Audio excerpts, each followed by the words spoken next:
என்னம்மா பால் ஊத்திட்டு வரான்? ஏ அப்பா, இந்த சாணத்தல் இல்லை ஒன்றும் இல்லை. ஏ முரளி, ஆடா.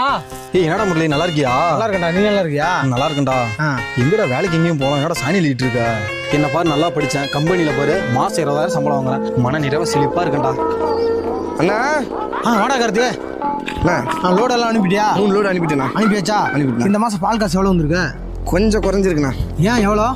1,80,000. 1,80,000? ஏன்டா அவ்வளோ குறைஞ்சிருக்கு? போன மாதம் முந்தின மாதம் 3,300 வந்து எல்லா மாட்டையும் அவுத்துட்டு போயிட்டேன். அந்த ஒரு மாடை என் கட்டி போட்டு போயிருக்கா.